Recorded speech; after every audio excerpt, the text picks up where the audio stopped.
Hello everyone, my name is Alex Watterson. I am the TruBend sales engineer for the TruBend line here at TRUMPF. You're with me today at sunny Farmington, Connecticut here in our showroom. We're going to take a look at our Essentials Plus machine, the TruBend 1000 line. As you can see, TruBend 1000, 150 tons. Our tonnages range from 100 metric all the way up to 320, or 110 short tons all the way up to 350. We're driven by conventional hydraulics with an added on-demand drive, meaning that we're only switching that thing on when we're pressing and bringing the beam up. For the overall capability of the machine, we have a nice, strong opening height to get your big boxes and long parts. Our bed length runs from 122 inches all the way up to 160, with a space between columns from 106 to 146 inches. Our throat depth is 16, with an opening height of 16 inches as well, matched with a stroke depth of 8 inches. You'll see here we have a crowning motor. What this is are sloped machine blocks that, when pressed together, form an elliptical curve on the die bed. That elliptical curve compensates for your Y1, Y2 deflection, as well as your center angle in the middle. Speaking of Y1, Y2, we have 10 millimeters of inclination on both sides. When you look closely at our clamping system here, you'll see that we have manual on the bottom with spacing for small segments. When we match our tilt capability with our crowning, that means we can form a flat tangential surface no matter where we are on the bed. So whether you're bending long channels or smaller parts like this, you won't be chasing your tail, you'll be getting your finished part in no time. All these axes are also CNC controlled, so when you're making your corrections, it's only a matter of entering your degree value discrepancy and applying it to the workpiece. Now when we open up this machine, for our back gauges, you'll see that we have a 4-axis system. This 4-axis system links the two fingers together in the up and down direction, or the R-axis, forward and back in the Z-axis, and we have independent CNC control left and right for each back gauge. That's our 4-axis system, perfect for simple, straight parts. The most exciting thing about this machine, however, is going to be how we interact with the machine, or the control. The reason I love this control is because no matter if you're doing large part runs or you're a more agile shop, it's got some tools in the back pocket that'll apply. Whether you're drawing at the control from a print, for example, you see a print with a couple flanges, draw that out in a very intuitive manner. And if you're looking to go deeper, we can even help with bump functions. So whether you're big radius, small radius, the control will help you out with getting a great starting point there. What tools, what step counts, size of your bumps are all thought out for you. If you're the type of shop that has DXFs already cut out and formed, feel free to throw that into the control. So here we have our DXF. I can pick my toolings or just let the computer take over, look at my inventory, and apply the tools as the machine sees fit. So here I have my folded part. I can apply tooling, and let's see what the program has generated here. A 4-bend program with the sequence, rotation, and tooling all thought out for you. All the operator needs to do is look, set up the tooling, and start fabricating. If you have IGES files, those can be imported directly to the control as well, like so.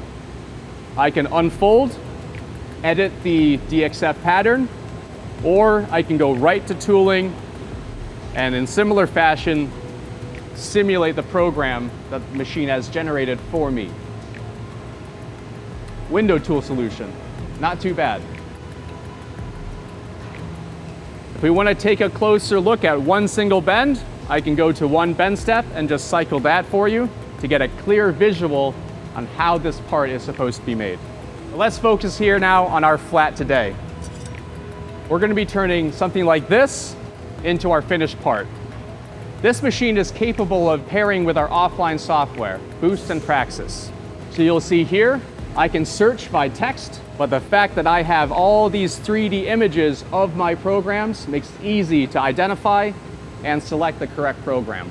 Even if you're an experienced operator, having a visual guide before you bend the part can warn you of certain bends that may need extra care or certain collisions that you weren't really aware of. You'll notice here that it's color-coded on the workpiece, gray on top, blue on the B side. So your operator is very clear on which side he's supposed to input into the machine first.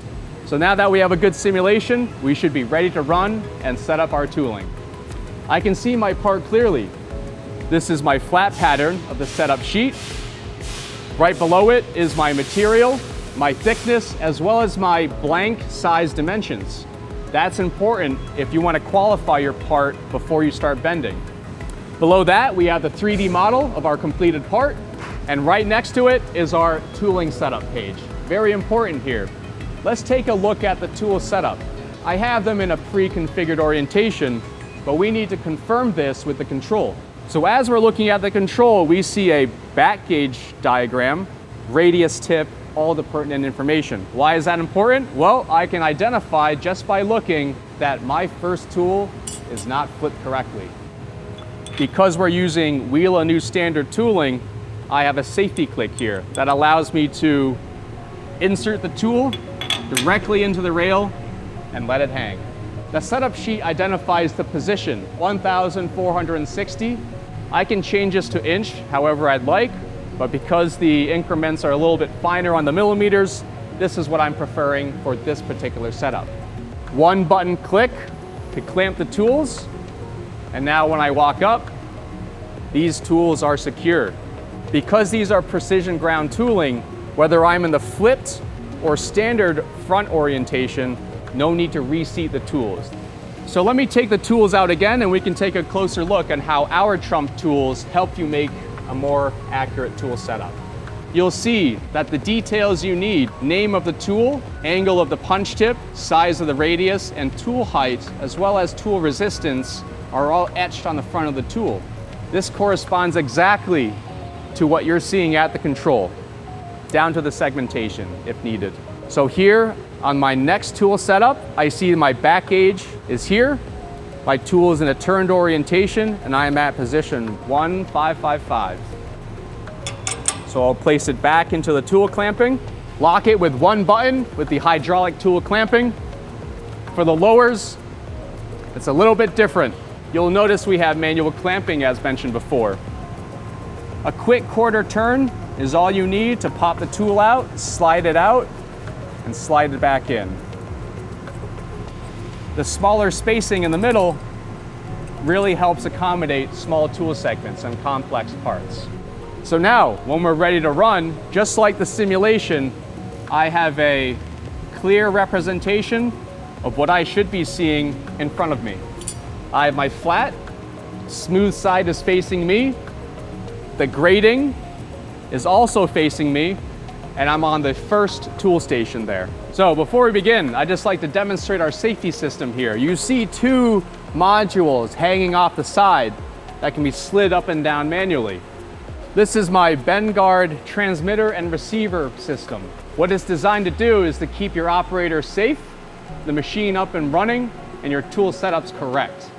So what do I mean by that? Let's simulate an incorrect tool height. Instead of 120 millimeters, I have an 120 and 25, let's say. I have my foot down on the pedal, yet the beam is not going down. Why is that? Because the machine knows I'm supposed to be seeing 120 millimeters. So once the tool height is correct, perfect. Now, the other reason we have the bend guard here is to see obstructions along the bend line. So if I place something in front of the system, if I see something that's not supposed to be here, it cuts downward movement of the beam. So now that we know that our tool setup is correct, we can go ahead and start bending.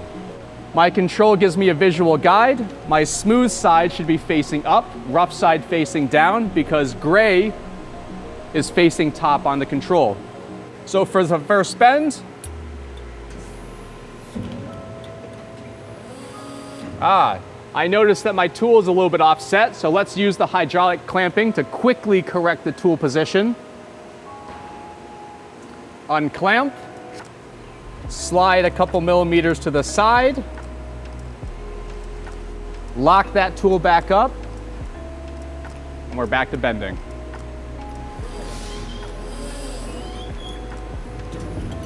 First bend done. I reference the control, still gray. I'm still on the same side, no need to flip. Great side is now facing in. I look at the control again, same color, no need to flip. If we look on the control now, my part has turned blue, giving me a clear indication that my part needs to be flipped.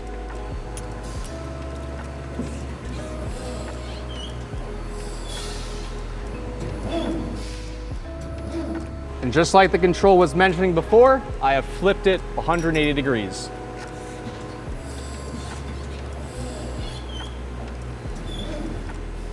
Whether your operator is more of a visual person or text-based, there's plenty of guidance and lighting along the way for the operator to follow the correct path. And for the last bend, same positioning, but the back gauges raise up and back gauge me for that last close hit. So here we went from flat to finished part in no time at all. Here's a neat thing. Let's take a closer look at that part. So now that we have a good part, what we can do is also transfer this unfolding process and generate a flat. Save flat. I can save flat to my standard demo here, and look at that. Based on the tooling, for example, if we started from a DXF or a 3D model, we can save that flat that's manipulated based on the tooling changes or tooling choices that we make, and we can push that to a laser. So as far as agile programming is concerned, it has tons of tips and tricks to fit any kind of workflow you happen to find yourself in.